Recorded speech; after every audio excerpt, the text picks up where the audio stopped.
এই কোশ্চেনটা দেখো, একটি স্প্রিংকে x1 দূরত্বে প্রসারিত করার পর আবার x2 দূরত্বে প্রসারিত করা হয়, তাহলে কৃতকার্য হবে। x1 দূরত্বে যখন প্রসারিত করা হচ্ছে তখন কৃতকার্য কত? হাফ কে x1 স্কোয়ার।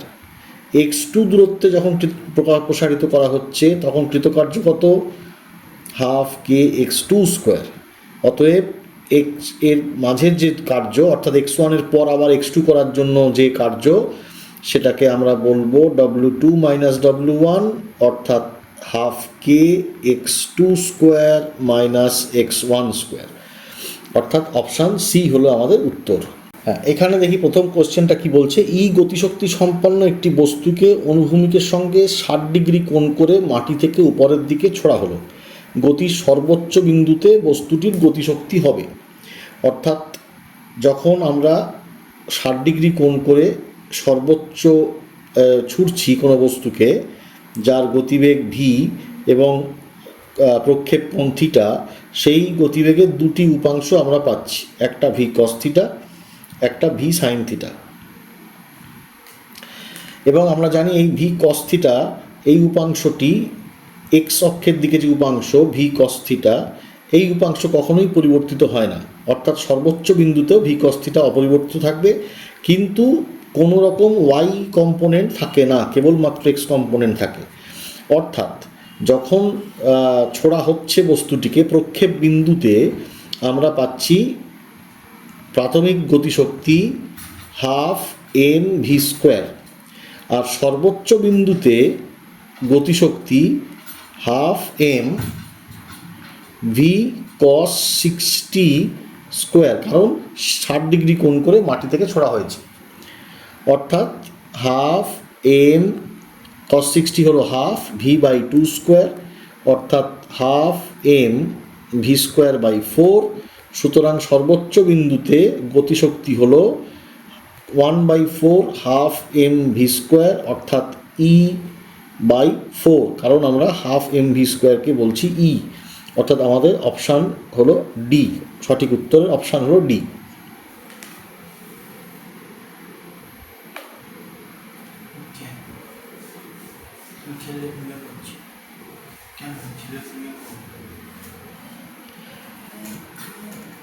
একইভাবে অনুরূপ আরেকটি প্রশ্ন এখানে দেওয়া হয়েছে, অনুরূপ প্রশ্নটিও একটু আমরা দেখে নেব।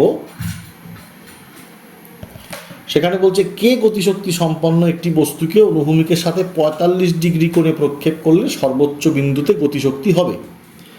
অর্থাৎ প্রাথমিক যে বিন্দু, এখানে কোণটি হলো 45 ডিগ্রি, এখানে কোণটি হলো 45 ডিগ্রি, অর্থাৎ সর্বোচ্চ বিন্দুতে তার বেগ হলো ভি কস 45 ডিগ্রি বা V by √2।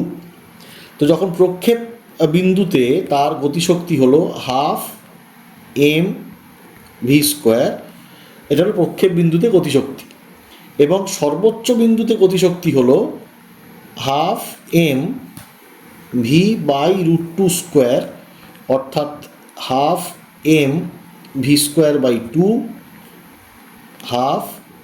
Half M V square, অর্থাৎ প্রাথমিক গতিশক্তি কে হলে সর্বোচ্চ বিন্দুতে গতিশক্তি কে বাই 2। তো একইভাবে আমাদের এখানে অপশান বি হলো উত্তর, প্রথমটিতে অপশান ডি ছিল উত্তর। অর্থাৎ আমরা যদি এই সর্বোচ্চ বিন্দুর প্রসঙ্গ আসে, সেখানে মনে রাখতে হবে ওয়াই কম্পোনেন্ট কিছু থাকে না, কেবলমাত্র এক্স কম্পোনেন্ট থাকে, সেটা দিয়েই আমরা ক্যালকুলেট করব। এই কোশ্চেনটিতে দেখো, এখানে বলা হয়েছে দুটি বস্তু যাদের গতিশক্তির অনুপাত 2:1, কণাদ্বয়ের রৈখিক ভরবেগের অনুপাত হবে। গতিশক্তির অনুপাত 2:1, ভরবেগের অনুপাত। এখানে আমাদের মনে রাখতে হবে ভরবেগ এবং গতিশক্তির সম্পর্কটি হলো P square equal to 2mE। এটা হলো গতিশক্তি এবং ভরবেগের সম্পর্ক। তো এই অনুযায়ী আমরা বলতে পারি, বা পি ইকুয়ালস টু √2mE, অর্থাৎ P1 by P2 equals to √2mE1 by 2mE2। Okay, m ও 4m ভর, আচ্ছা সরি, তাহলে m1 আর m2 করা যেতে পারে। এবং এখানে মানগুলো যদি আমরা বসাই, 2m এবং গতিশক্তি 2e 4m এবং গতিশক্তি e, অর্থাৎ আমরা যেটা পাচ্ছি 4me এবং এখানে পাচ্ছি 8me, অর্থাৎ P1 P2 ইকুয়ালস টু √4/8 অর্থাৎ 1/√2। এই হলো অপশান, অর্থাৎ 1/√2 অপশান এ হলো আমাদের প্রয়োজনীয় উত্তর। পরের কোশ্চেনে দেখা যাক, কোনো বস্তুর ভরবেগ x KG metre per second ভরবেগ এবং তার গতিশক্তি হলো x জুল, এক্ষেত্রে বস্তুর গতিবেগ হবে। আচ্ছা, তো আমরা লিখতে পারি x হলো তার ভরবেগ, আবার একই সঙ্গে তার গতিশক্তিও হলো x। ওকে, তো আমরা জানি যে ভরবেগ ইকুয়াল টু √2me অর্থাৎ গতিশক্তি।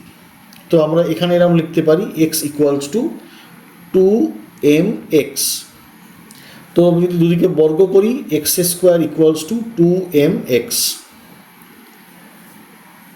x² ইকুয়াল টু 2mx, অর্থাৎ x ইকুয়ালস টু আমরা পাচ্ছি 2m। কোশ্চেন কি, বস্তুর গতিবেগ হবে। তো আমরা এটাও জানি, বলা হয়েছে যে তার গতিশক্তি হলো x, অর্থাৎ half mv² equal to x। তো x এর মান আমরা জানি হাফ mv², x এর মান আমরা পেয়েছি 2m, এটা বসিয়ে দেওয়া যেতে পারে, অর্থাৎ v² ইকুয়ালস টু 4। তো v equal to 2 metre per second, v equal to 2 metre per second, অর্থাৎ অপশান বি হলো উত্তর। পরের কোশ্চেন, একটি বস্তুর গতিশক্তি 69% বাড়ানো হলে রৈখিক ভরবেগ বাড়বে। বস্তুর গতিশক্তি 69% বাড়ানো হচ্ছে। তো বস্তুর গতিশক্তি যদি আমরা 69% বাড়াই, ধরা যাক প্রাথমিক গতিশক্তি E1, যাকে আমরা 100 একক, আমাদের সুবিধার জন্য আমরা 100 জুল ধরলাম, অর্থাৎ E2 কি হবে 169 জুল, অর্থাৎ E2/E1 সেটা হলো 169/100।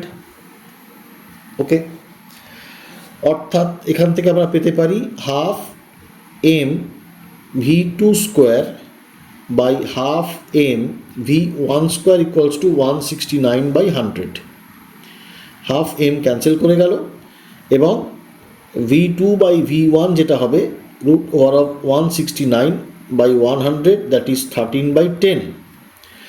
অর্থাৎ পার্সেন্টেজ যদি আমরা দেখতে চাই, ভি ডেল্টা v/v পার্সেন্টেজ, সেটা আমরা কি পাবো 13 - 10/10 ইন্টু 100%, যেটা করলে আমরা পাবো 30%, অর্থাৎ বেগ বৃদ্ধি পাচ্ছে 30% যদি আমরা গতিশক্তি 169% বৃদ্ধি করি।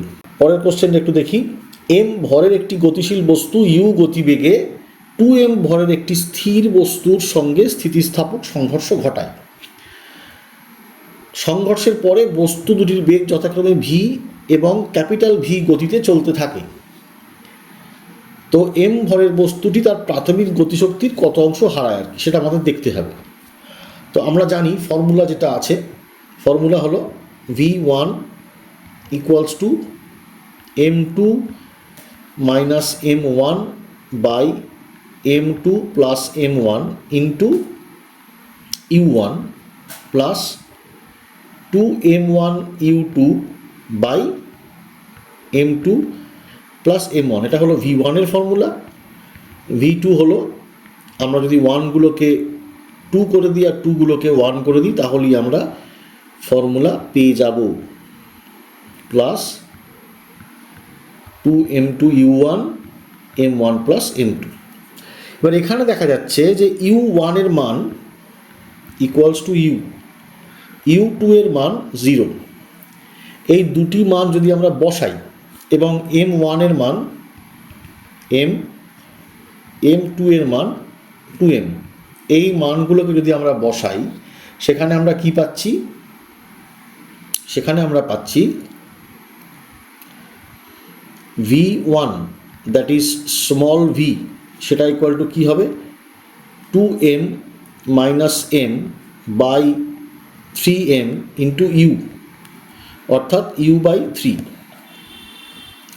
অর্থাৎ প্রথম কণাটি, প্রথম বস্তুটি, প্রশ্নটা কি আমাদের? প্রশ্নটা হচ্ছে এম ভরের বস্তুটি তার প্রাথমিক গতিশক্তির যত অংশ হারায়। অর্থাৎ আমরা এম ভরের বস্তুর বেগ নিয়ে ইন্টারেস্টেড। প্রাথমিকভাবে তার বেগ ছিল ইউ, ধাক্কা লাগার পর, কলিশন বা সংঘর্ষের পর তার বেগ হলো ইউ বাই 3। অর্থাৎ তার প্রাথমিক যে গতিশক্তি সেটা হাফ এম ইউ স্কোয়ার, এবং যেটা অন্তিম গতিশক্তি সেটা হলো half m u square by 9, অর্থাৎ কে আই বাই 9। তো তাহলে কত অংশ সে হারালো? সে হারালো যত অংশ সেটা হলো 8/9 অংশ। প্রাথমিক গতিশক্তির 8/9 অংশ সে হারালো, অর্থাৎ অপশান ডি। পরের কোশ্চেন দেখি। 10 কেজি ভরের কোনো বস্তুকে 10 মিটার উঁচু একটি মিনারের চূড়া থেকে 2 মিটার পার সেকেন্ড বেগে খাড়াভাবে ঊর্ধ্বে নিক্ষেপ করা হলো। বস্তুটি ভূমিকে আঘাত করার পূর্ব মুহূর্তে তার গতিশক্তি যত হবে। 10 কেজি ভরের কোনো বস্তুকে 10 মিটার উঁচু একটি মিনারের চূড়া থেকে 10 কেজি ভরের একটি বস্তুকে 10 মিটার উঁচু একটি মিনারের চূড়া থেকে 2 মিটার পার সেকেন্ড বেগে খাড়া ঊর্ধ্বে নিক্ষেপ করা হলো, এবং বস্তুটি যে বেগে ভূমিকে আঘাত করার পূর্ব মুহূর্তে, ধরা তার বেগ যদি ভি হয়, তাহলে তার গতিশক্তি কী হবে? হাফ এম ভি স্কোয়ার হবে। ওকে, তো 10 মিটার উচ্চতা, অর্থাৎ সে আলটিমেটলি 10 মিটার তার সরণ হলো, তার মোট সরণ 10 মিটারই হলো। তো এক্ষেত্রে আমরা যে ওই কণাটি যে কার্য বা যেটা সঞ্চয় গতিশক্তি হবে হাফ এম ভি স্কোয়ার, সেটা তার যে সঞ্চিত স্থিতিশক্তি সেখান থেকেই সে পাবে। অর্থাৎ v square, half M V square গতিশক্তি জিজ্ঞেস করা হয়েছে, অর্থাৎ আমরা সেটাই করব। এম এর মান হচ্ছে 10 কেজি, জি এর মানকে আমরা 10 বসাই, এবং এইচও 10 মিটার, অর্থাৎ 1000 জুল গতিশক্তি সেই কণাটি পাবে। কণাটি যখন হিট করবে মাটিতে, তার গতিশক্তি ঠিক তার পূর্ব মুহূর্তে হবে 1000 জুল। আমরা এই যে কণাটি ওপরে উঠলো এবং ওপরে উঠে একই আগের পজিশনে চলে এলো, এই পোর্শন নিয়ে আমাদের কোনো মাথা ব্যথা নেই। আমরা কেবলমাত্র খেয়াল রাখবো যে সেই কণার সরণ কতটা হবে, সেখান থেকেই আমরা এমজিএইচ, এই এইচের যে মান, এটা হলো যে সরণ, তার সরণ সেটাই হলো এইচের মান, যেটাকে আমরা বসাচ্ছি 10 মিটার। ওকে, পরের কোশ্চেনটা একটু দেখা যাক। একটি বস্তুকে এইচ উচ্চতা থেকে নিচে ফেলে দেওয়া হলো। মাটি থেকে একটি নির্দিষ্ট উচ্চতায় এর গতিশক্তি স্থিতিশক্তির দ্বিগুণ। বস্তুটির ওই অবস্থানে বেগ এবং উচ্চতা হবে। আচ্ছা, তো একটি বস্তুকে এইচ উচ্চতায় তোলা হয়েছে, এবং সেখান থেকে ধরা যাক কোনো একটা অবস্থানে সে এসেছে, যে অবস্থানে সে মাটি থেকে এক্স উচ্চতায় আছে, অর্থাৎ সে তার প্রাথমিক অবস্থান থেকে এইচ মাইনাস এক্স দূরত্ব নেমে এসেছে, প্রাথমিক উচ্চতা এইচ। ওকে, তো এই অবস্থানে তার গতিশক্তি স্থিতিশক্তির দ্বিগুণ, এটা বলা হয়েছে, গতিশক্তি স্থিতিশক্তির দ্বিগুণ। তাহলে এই অবস্থানে তার গতিশক্তি কত? গতিশক্তি হচ্ছে হাফ এম ভি স্কোয়ার, অর্থাৎ half m 2 GH minus x. V স্কোয়ারের জায়গায় বসছে 2 GH মাইনাস এক্স। তো 2 এবং হাফ ক্যান্সেল করছে, ক্যান্সেল করে আমরা পাচ্ছি MGH মাইনাস এক্স। এবং ওই অবস্থানে তার স্থিতিশক্তি কত? MGX, কারণ সে ভূমি থেকে এক্স উচ্চতায় আছে, MGX। তো তাই যদি হয়, আমরা কি দেখলাম? আমরা দেখলাম K ইকুয়ালস টু 2U, এটা বলা আছে কোশ্চেনে, এটা কোশ্চেনে বলা আছে, অর্থাৎ MGH minus x equals to 2MGX। তো MG ক্যান্সেল করে যাবে, H minus x equal to 2X। অর্থাৎ এইচ ইকুয়াল টু 3x এবং এক্স হলো h/3, এক্সের মান h/3, এক্সের মান হচ্ছে h/3, অর্থাৎ ভূমি থেকে h/3 উচ্চতায়। এখন প্রশ্ন আরও আছে, প্রশ্ন হচ্ছে সেই উচ্চতায় তার বেগ কত হবে। তো ভি স্কোয়ার ইকুয়ালস টু আমরা কি জানি 2GS, যে উচ্চতা বা যে দৈর্ঘ্য সে দূরত্ব সে অতিক্রম করেছে। তো এখানে সে কত উচ্চতা হলো x/3, তাহলে কত দূরত্ব অতিক্রম করেছে h মাইনাস h/3, অর্থাৎ 2h/3 দূরত্ব সে অতিক্রম করেছে, অর্থাৎ কত হলো 4gh/3 ভি স্কোয়ার। তো ভি এর মান কত দাঁড়ালো √4gh/3 আমার ধারণা এখানে বা আমরা বলতে পারি 2√gh/3। আমার ধারণা যে এইখানে অপশান ডি হবে উত্তর, একটু ছাপার ভুল হয়ে গিয়ে এই 2টা রয়ে গেছে, একটু ছাপার ভুলের ফলে এই 2টা রয়ে গেছে, এই 2টা থাকবে না, 2√gh/3, অর্থাৎ উচ্চতা হলো h/3 এবং সেখানে তার বেগ হলো 2√gh/3, অপশান বি। পরের কোশ্চেনে যাই আমরা। একটি m ভরের বস্তুকে উল্লম্ব দিকে নিক্ষেপ করায় সর্বোচ্চ h উচ্চতায় ওঠে। যত উচ্চতায় ওই বস্তুর গতিশক্তি প্রাথমিক মানের 75% হবে তা হলো। আচ্ছা, সর্বোচ্চ উচ্চতায় উঠতে পারে, h উচ্চতায় উঠতে পারে, অর্থাৎ সেখানে তার শক্তিগত mgh, তার মানে যখন আমরা প্রাথমিকভাবে ছুঁড়েছি তখনও তাকে যে গতিশক্তি দেওয়া হয়েছে সেটা হলো mgh, এই গতিশক্তি তাকে দেওয়া হয়েছে।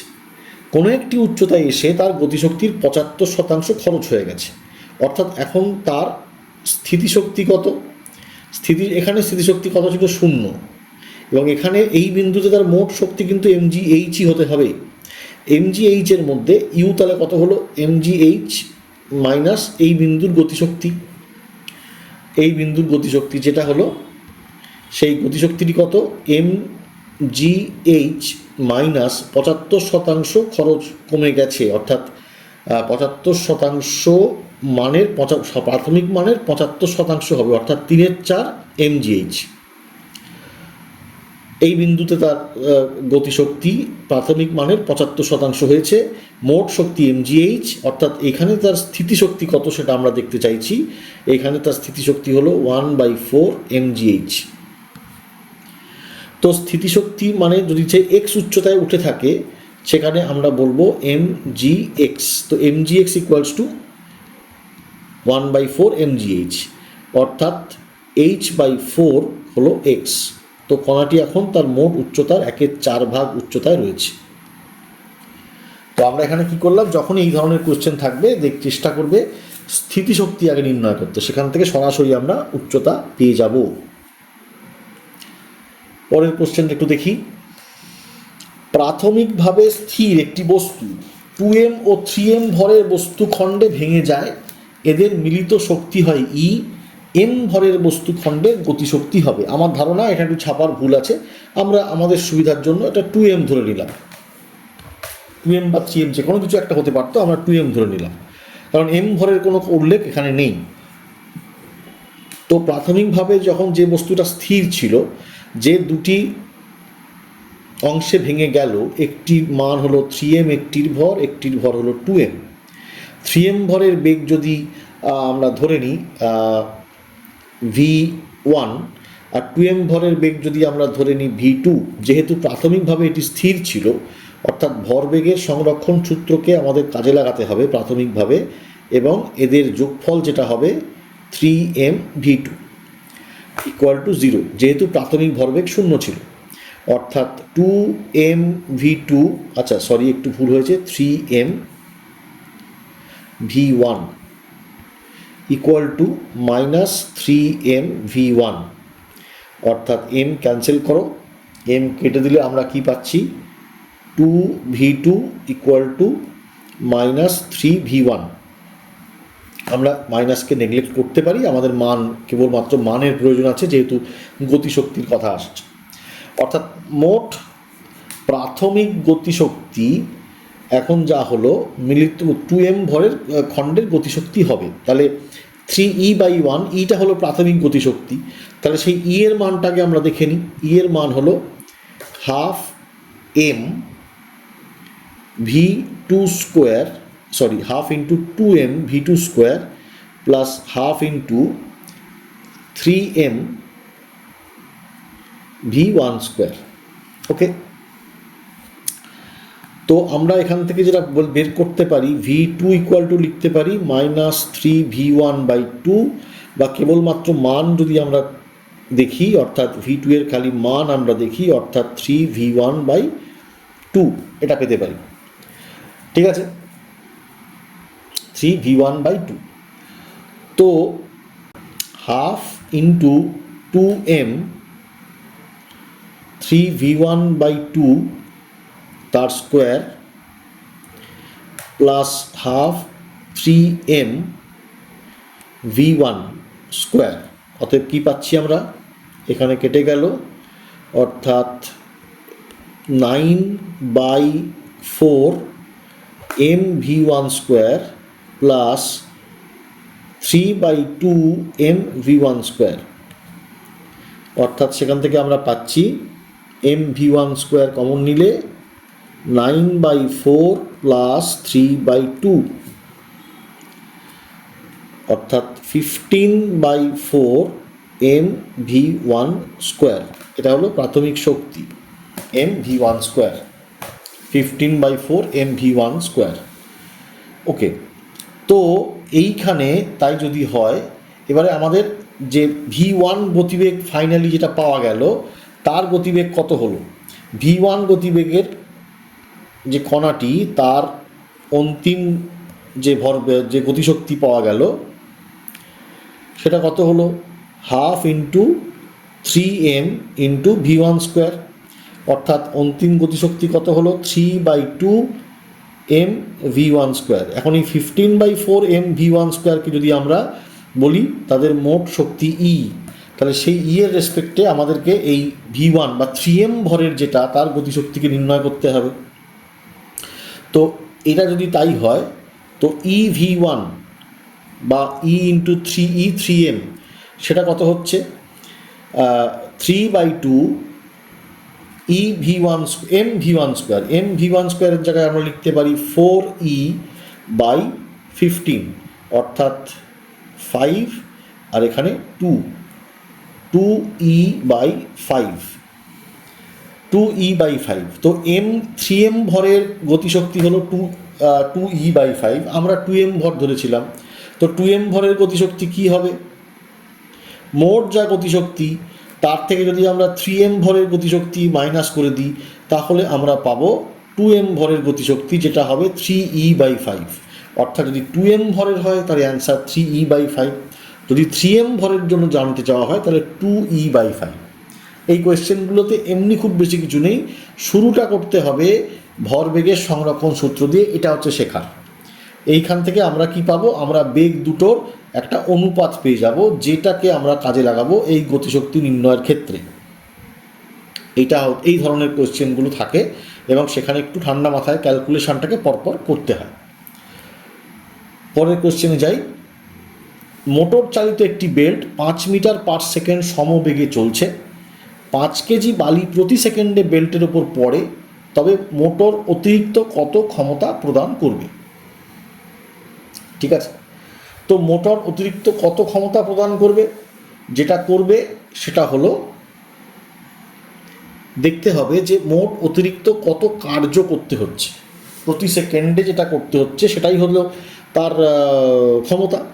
তো প্রতি সেকেন্ডে যেটা করতে হচ্ছে অতিরিক্ত, সেটা হলো হাফ ভি ইন্টু ডিএম, যেহেতু প্রতি সেকেন্ডের কথা বলছি তাহলে ডিটি আসছে, ইন্টু এটা হলো v square. Half M V square হলো কার্য, half a dm v square হলো কার্য, এবং প্রতি সেকেন্ডে বলার জন্য নিচে একটা ডিটি এলো। তো তাই জন্য এই যে এটাই হলো অতিরিক্ত যে ক্ষমতা দেওয়া হচ্ছে বা যাকে বেল্টটাকে প্রয়োগ করতে হচ্ছে। তো হাফ ভি এর মান কত আছে? 5 metre per second, to 25। Dm dt কত হচ্ছে? 5 কেজি বালি প্রতি সেকেন্ডে, অর্থাৎ 5 প্রতি সেকেন্ডে। So 125/2 that is 62.5 joule. এই পরিমাণ অতিরিক্ত জুল না, সরি, ক্ষমতার কথা বলা হচ্ছে ওয়াট। এই পরিমাণ অতিরিক্ত ওয়াট তাকে এই বেল্টকে, কনভেয়ার বেল্টকে বা মোটর চালিত বেল্টকে খরচ করতে হবে। পরের কোশ্চেনে দেখা যাক, 1000 কেজি ভরের একটি গাড়ি 1/50 নতি বিশিষ্ট একটি ঢালু পথে 40 কিলোমিটার/আওয়ার বেগে উঠছে। রাস্তার সঙ্গে গাড়ির চাকার আবর্ত ঘর্ষণ গুণাঙ্ক 0.3 হলে গাড়িটির ক্ষমতা হবে। আচ্ছা, এখানে আমি একটু বলে নিই, এটা সবটা হয়তো আমি করব না, তোমাদের শিখিয়ে দিচ্ছি এই কোশ্চেনটা। এরকম কোশ্চেন অনেকবারই পাবে। এই যে 1/50 নতি, এটাকে আমরা কিভাবে ব্যবহার করব? অর্থাৎ এই দৈর্ঘ্য 50 এবং এটা 1, তো এখানে 1/50 নতি মানে হলো সাইন থিটা 1/50। ঠিক আছে, এবার দেখো গাড়িটির ক্ষমতা জিজ্ঞাসা করা হয়েছে, পাওয়ার। পাওয়ার মানে কি? Force into velocity. ভেলোসিটি দেওয়াই আছে 40 কিলোমিটার/আওয়ার। এবারে ফোর্সের জায়গায় কি হবে? যখন একটি গাড়িকে আমরা উপরে তুলছি, তো নিচের দিকে কি বল কাজ করছে? তার mg সাইন থিটা, এবং কাজ করছে ঘর্ষণ বল মিউ mg কস থিটা। অর্থাৎ ফোর্সের জায়গায় আমরা লিখব mg sine theta plus mu cos theta, এবং বেগের জায়গায় তো বেগের মান দেওয়াই আছে। এম এর মান কত? 1000 কেজি। জি এর মান কত? 10 ধরলাম। সাইন থিটা 1/50 দেওয়াই আছে। যদি আমরা মিউ এর মান কত দেওয়া আছে? 0.3। কস থিটার মান আমরা ক্যালকুলেট করি, তাহলে কস থিটার মান মোটামুটি 0.99 আসবে। এখানে হয়তো মানটা ঠিকঠাক দেওয়া নেই, আমাদের ক্যালকুলেট করে নিতে হয়েছে। এবং 40 কিলোমিটার/আওয়ার ভেলোসিটি এটা বলা আছে। 40 কিলোমিটার/আওয়ার মানে 200/18, 200/18 মিটার/সেকেন্ড, অর্থাৎ 10⁴। 1/50 মানে 0.02, প্লাস 0.3 ইন্টু 0.99 মানে 0.297, 200/18 ইন্টু 200/18, এই সব মানগুলোকে ক্যালকুলেট করলে যেটা আমরা পাই সেটা মোটামুটি ওই 34.51 ওয়াট। যেটা এখানে শেখার সেটা হচ্ছে এই অংশটা এখানে শেখার। ক্যালকুলেশান অন্যরকম হতে পারে, সেখানে হয়তো পরীক্ষার ক্ষেত্রে ক্যালকুলেশন অনেক সহজ দিতেই পারে, যেহেতু ক্যালকুলেটর অ্যালাউড থাকবে না। তো সেই জন্য ক্যালকুলেশন পার্ট ঠিক আছে, তোমরা এইটা ভালো করে দেখে রাখো যে এই কোশ্চেন থেকে আমরা কি করে করছি। পাওয়ার বলতে F/V বসিয়ে এফের জায়গায় কী বসাচ্ছি ইত্যাদি, এবং এই নতি বলতে কি বোঝায়, 1/50 নতি বলতে কি বোঝায়। ওকে, পরের কোশ্চেনে আসি। এম ভরের একটি বস্তু ভি সুষম দ্রুতিতে আর ব্যাসার্ধের বৃত্তাকার পথে ঘুরছে, বস্তুটির ঘূর্ণনের জন্য ব্যয়িত ক্ষমতা হবে। এবারে যখনই বৃত্তাকার পথে কেউ ঘোরে, যখনই একটি কণা বৃত্তাকার পথে ঘোরে,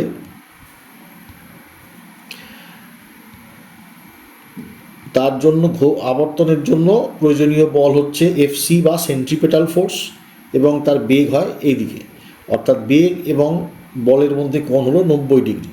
তো ক্ষমতা আমরা জানি ফোর্স ডট ভি, তো এফ ভি কস থিটা। তো এই সিচুয়েশনের ক্ষেত্রে দেখা যাচ্ছে থিটা হচ্ছে 90 ডিগ্রি, অর্থাৎ ব্যয়িত ক্ষমতা শূন্য।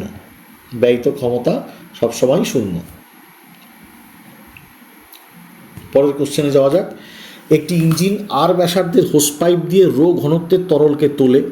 তরলটি ভি বেগে পাইপ থেকে নির্গত হলে ইঞ্জিনটির ক্ষমতা হবে। অর্থাৎ যদি আমরা মনে করি এটা পাইপ, সেখান থেকে ভি বেগে তরল নির্গত হচ্ছে, অর্থাৎ প্রতি 1 সেকেন্ডে ভি দৈর্ঘ্যের তরল নির্গত হচ্ছে। তো ভি দৈর্ঘ্যের যে তরল নির্গত হচ্ছে, তাহলে এখানে প্রতি সেকেন্ডে কত ভর নির্গত হচ্ছে সেটা একটু আমরা দেখতে চাই। কারণ আমাদের আলটিমেটলি কী করতে হবে? ইঞ্জিনটির ক্ষমতা ক্যালকুলেট করতে হবে। তো ইঞ্জিনটির ক্ষমতা আমরা ক্যালকুলেট করব কি করে? ইঞ্জিনটির ক্ষমতা আমরা ক্যালকুলেট করব বল গুণ বেগ। বলের জায়গায় আমরা কি বসাবো মনে রাখতে হবে, এটা কিন্তু একটা ভ্যারিয়েবল মাস সিস্টেম, অর্থাৎ ভি ইন্টু ডিএমডিটি, প্রতি সেকেন্ডে কী পরিমাণ ভর নির্গত হচ্ছে ইন্টু ভি, অর্থাৎ v square into dm dt, এই হলো আমাদের এই সিচুয়েশনে পাওয়ার। তো ডিএম ডিটি মানে এখানে ডিটি 1 সেকেন্ড, কারণ প্রতি সেকেন্ডের কথা বলা হচ্ছে, তো ডিটি ইকুয়ালস টু 1 সেকেন্ড। তাহলে প্রতি 1 সেকেন্ডে কী পরিমাণ ভর নির্গত হচ্ছে? একটা জলের চোঙ নির্গত হচ্ছে যার দৈর্ঘ্য ভি এবং যার ব্যাসার্ধ আর, যার ঘনত্ব রো, অর্থাৎ এর ভর আমরা বলতে পারি পাই আর স্কোয়ার ভি, এটা হলো তার আয়তন, ইন্টু রো, অর্থাৎ এখানে আমরা দেব V pi R square into V into rho. তো আমরা কি পাচ্ছি? Pi R square V cube rho, অর্থাৎ অপশান বি হলো আমাদের উত্তর, pi R square V cube into rho. এটি হলো এই ইঞ্জিনের ক্ষমতা। এই কোশ্চেনটা দেখা যাক। একটি গাড়ি স্থিরাবস্থা থেকে ত্বরণসহ যাত্রা শুরু করলো। একটি গাড়ি স্থিরাবস্থা থেকে ত্বরণসহ যাত্রা শুরু করলো। গাড়ির ইঞ্জিনের ক্ষমতা পি হলে গাড়ির গতিবেগ এবং সময়ের মধ্যে সম্পর্ক হবে। তো পিকে আমরা কি বলতে পারি? পিকে আমরা বলতে পারি P equal to half M V square T, sorry half M V square by T বলতে পারি, half M V square by T এটা বলা যায়। ওকে, এবার ভি এর মান আমরা কি পাবো? স্থির অবস্থা থেকে এ ত্বরণ সহ, এটা এ ত্বরণ সহ যাত্রা শুরু করলো। তো ভি ইকুয়াল টু তাহলে কী হবে? 0 প্লাস এটি, 0 প্লাস এটি, এটা আমরা বসাতে পারি। অর্থাৎ যেটা আমরা করতে পারি, এইখান থেকে আমরা বলতে পারি V square equals to 2pt by M, বা V equals to root over of 2pt by M, এটা ভি। এবং পাওয়ারের জন্য আমরা লিখতে পারি ফোর্স ইন্টু ভেলোসিটি, ফোর্সের জায়গায় এম ইন্টু এ মানে ভি বাই টি, আবার এখানে root over of 2pt by m, 2pt by M, এটা হলো পি। তো আমাদের করতে হবে কি? ভেলোসিটির ভ্যালু ক্যালকুলেট করতে হবে। আচ্ছা, যদি ভেলোসিটির ভ্যালু ক্যালকুলেট করি, তো এই পি ক্যান্সেল করে এখানে রুট পি থাকবে, এই টি ক্যান্সেল করে এখানে রুট টি থাকবে, এবং এই এম ক্যান্সেল করে এখানে রুট এম থাকবে। তো ভি ইকুয়ালস টু আমরা কি পাচ্ছি? ভি ইকুয়ালস টু আমরা পাচ্ছি root over of p into t by 2m, pt by 2m, এইটা আমরা পাচ্ছি রুট পিটি বাই 2m, অর্থাৎ ভি এর মান আমরা কি পাচ্ছি? D pt by 2m root. এইভাবে আমরা ক্যালকুলেট করতে পারি। পরের কোশ্চেনটা দেখা যাক। একটি 10 মিটার কুয়ো থেকে একটি পাম্প ঘন্টায় 7200 কেজি জল তুলতে পারে। প্রদত্ত পাম্পটির কর্মদক্ষতা 50%, পাম্পটির ক্ষমতা কত হবে? আচ্ছা, প্রথমে এখানে আমরা দেখতে হবে যে কতটা পরিমাণ জল তোলা হচ্ছে বা কী পরিমাণ কার্য করা হচ্ছে। তা কী পরিমাণ কার্য করা হচ্ছে? যেটা করা হচ্ছে ওই জলকে তোলা হচ্ছে ওপরে, অর্থাৎ আমাদের এমজিএইচ ধরে কাজ করতে হবে। এম এর জায়গায় আমরা বসাবো 7200 কেজি, জি এর জায়গায় 10 এবং এইচ এর জায়গাতে 100। সো আমরা কি পাচ্ছি? 7.2 ইন্টু 10⁶ জুল। এই পুরো কাজটা কতক্ষণে হচ্ছে? এই পুরো কাজটা হচ্ছে জল তুলতে পারে কুয়ো থেকে ঘন্টায়, অর্থাৎ পুরো কাজটা ঘন্টায় হচ্ছে। তাহলে পাওয়ারের জায়গায় যে পাওয়ারটা আমরা পাচ্ছি, পাওয়ার আউটপুট, সেটা হচ্ছে 720 ইন্টু 10⁴। আর মানে আমরা এটাকে এভাবে লিখলাম, আর ঘন্টা মানে হচ্ছে 3600 সেকেন্ড। আচ্ছা, আমরা ইচ্ছা করলে আরও একটা শূন্য নিয়ে আসতে পারি এবং 10⁴ এর জায়গায় আমরা 10⁻³ লিখতে পারি আমাদের হিসেবের সুবিধার জন্য, ক্যালকুলেশনের সুবিধার জন্য। তাহলে 3600 দিয়ে এটা কেটে 2 হয়ে গেল, অর্থাৎ 2000 ওয়াট। এই হলো পাওয়ার আউটপুট। কেন কথাটা বললাম? বলা হয়েছে কর্মদক্ষতা 50%। কর্মদক্ষতাকে বলা হয় এফিসিয়েন্সি। এফিসিয়েন্সি মানে power output by power input into 100%, যেটাকে বলা হয়েছে 50%। অর্থাৎ সোজা কথা আমরা যেটা বলতে পারছি, পিও বাই পিআই সেটা হলো হাফ, পিও নিশ্চয়ই পিআই এর হাফ। তো পিআই তাহলে কত? পিআই হলো 2 পিও মানে আউটপুট, পিআই মানে পি ইনপুট, যন্ত্রটির যে পাওয়ার আউটপুট দেখলাম কত 2000 ওয়াট, অর্থাৎ 4000 ওয়াট হলো পাওয়ার আউটপুট। 4 কিলোওয়াট হলো পাওয়ার আউটপুট, 4 কিলোওয়াট হলো পাওয়ার আউটপুট। অপশান বি হলো উত্তর। তো আমরা এখানে যেটা শিখলাম, কর্মদক্ষতা যদি থাকে সেটাকে আমরা কিভাবে অ্যাপ্লাই করব সেইটা আমরা এখানে শিখলাম মূলত।